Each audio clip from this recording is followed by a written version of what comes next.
What happens when a liberal media host tries to embarrass Vice President JD Vance on live television? He flips the script in a way no one saw coming.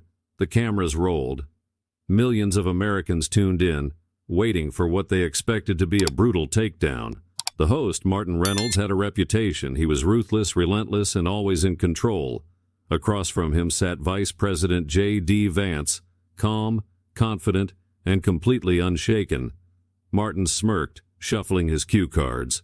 "Mr. Vice President, let's cut to the chase. Many Americans believe your policies are extreme and outdated. Why should anyone trust your leadership?" A hushed murmur rippled through the audience. The trap was set. Martin expected hesitation, a stumble, anything to give him the upper hand. But J.D. Vance didn't blink. Instead, he leaned forward, locking eyes with the host. "Outdated? Or just inconvenient for people like you?" The room tensed. The battle had begun. A tense silence hung in the air. Martin Reynolds' smirk faltered for just a second, barely noticeable, but J.D. Vance caught it. The vice president wasn't here to play defense. He was here to expose the game. Martin chuckled, masking his discomfort. "Inconvenient? Mr. Vice President, let's be real. The American people don't want leaders who push divisive policies. Your stance on immigration, for example, has been called dangerous. Are you really suggesting that closing borders and restricting entry makes America better?" J.D. Vance leaned back, crossing his hands calmly on the table. "Martin, let me ask you something. Do you lock your doors at night?" Martin blinked, caught off guard.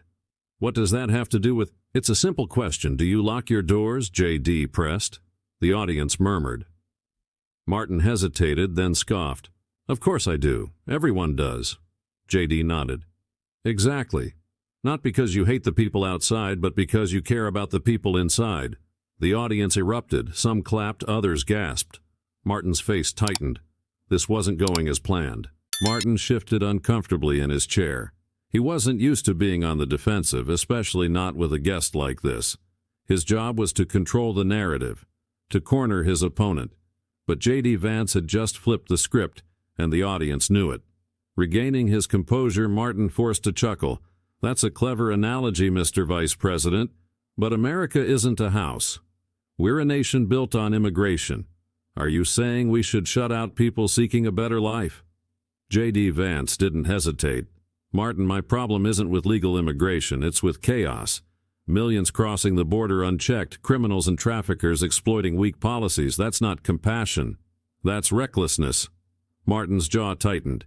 He needed to regain control. Flipping to another card, he went in for the kill. "All right, let's talk about the economy. Under your administration, working-class Americans are struggling. Prices are still high, wages aren't rising fast enough. Many believe the White House isn't doing enough. How do you defend that?" J.D. Vance smirked. He was waiting for this. "Martin, that's funny because I don't remember you asking these same tough questions when inflation was skyrocketing before we took office." The audience gasped. Martin opened his mouth to respond, but J.D. wasn't finished.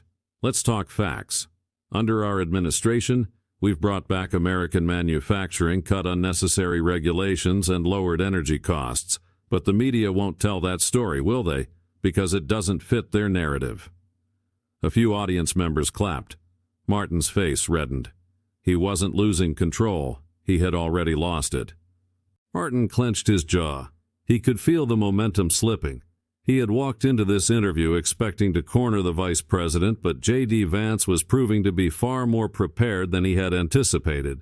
Martin forced a smirk, flipping through his cue cards. "Mr. Vice President, it's easy to dodge responsibility by blaming the media. But let's be honest. Your administration has been accused of favoring the wealthy while leaving middle-class Americans behind. Tax cuts for billionaires, deregulation that benefits corporations. How do you justify that to struggling families?"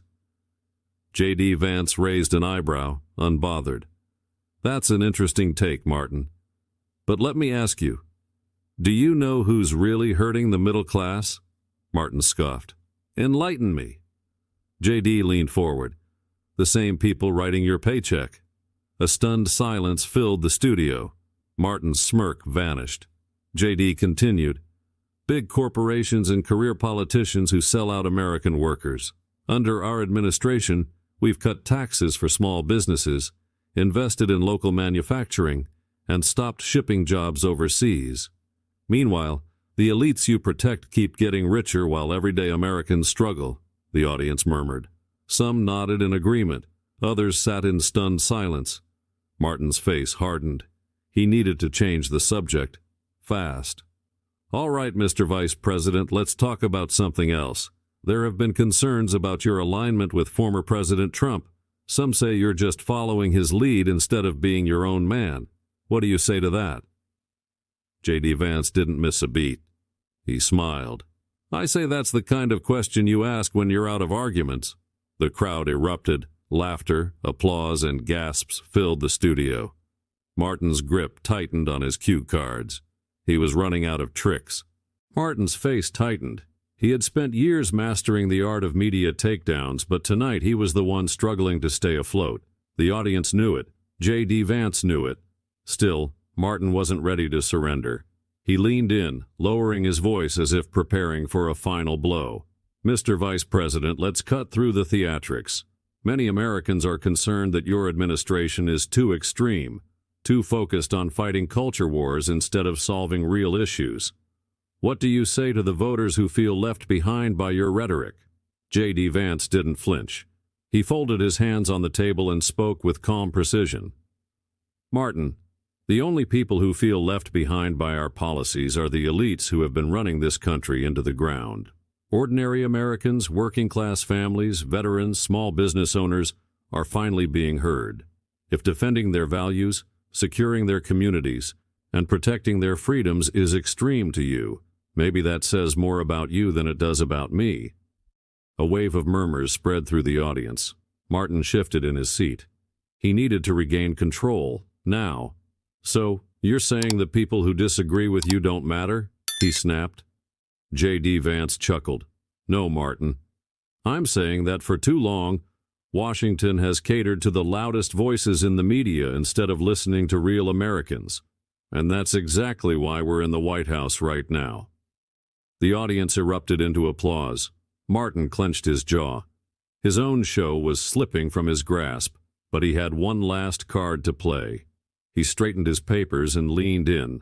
All right, Mr. Vice President, you've been on the defensive all night, but let me ask you this.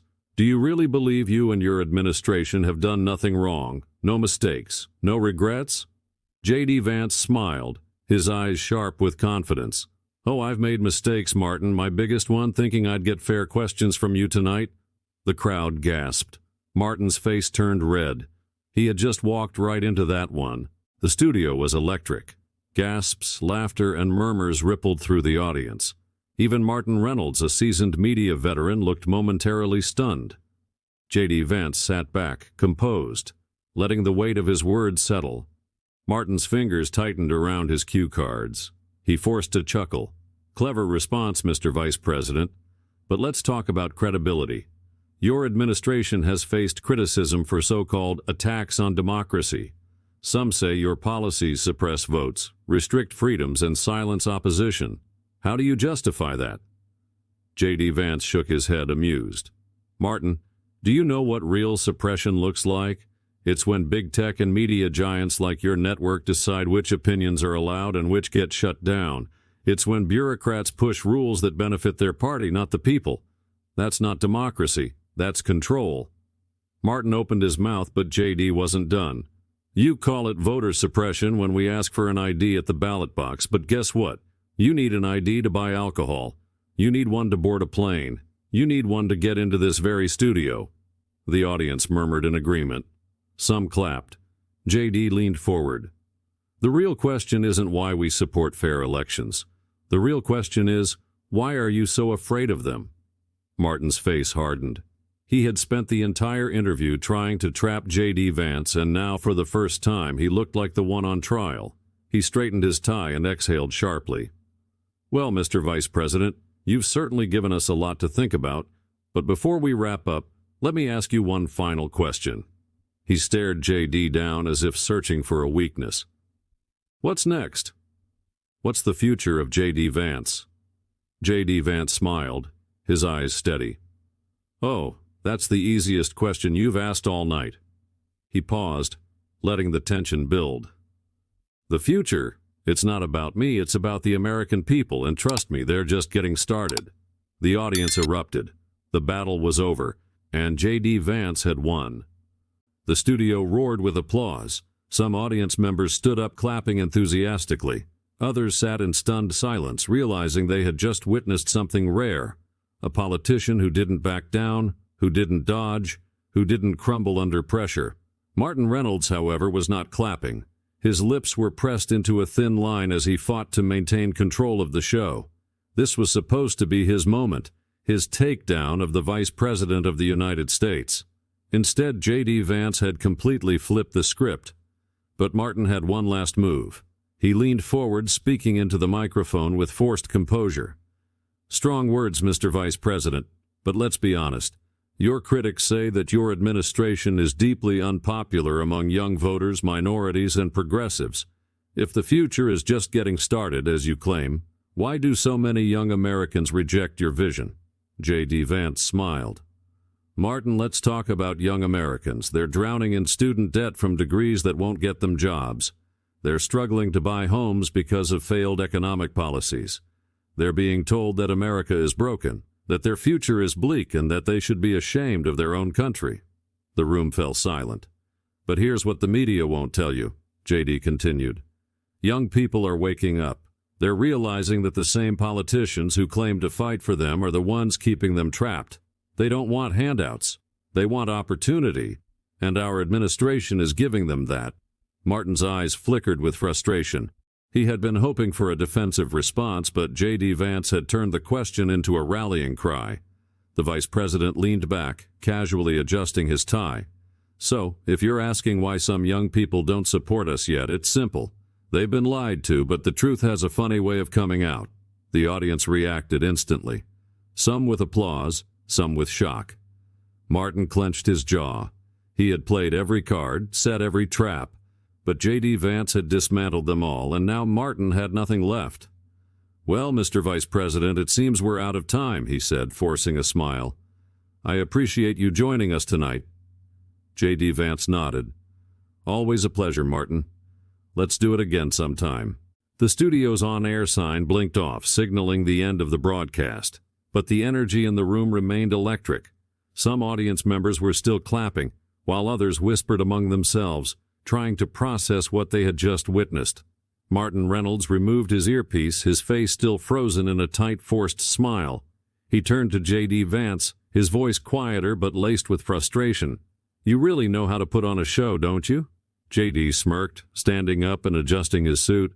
"Martin, the truth isn't a show, but I get why you'd see it that way." Producers rushed onto the set, some murmuring about how the segment was already trending online. The interview hadn't gone as planned, but it had gone viral. As JD Vance walked toward the exit, a young production assistant hesitated before stepping forward.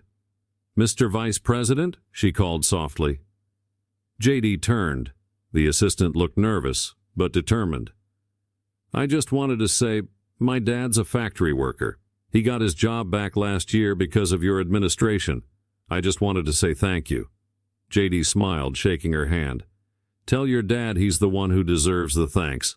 We're just getting started." As JD walked out of the studio, he could already hear the media spin machine revving up. Headlines would try to twist his words. Analysts would dissect every moment, and critics would scramble to find something, anything to attack. But it didn't matter, because the American people had seen the truth for themselves, and no media narrative could change that. If you love this takedown, hit like, drop a comment, and subscribe for more explosive moments. See you in the next video.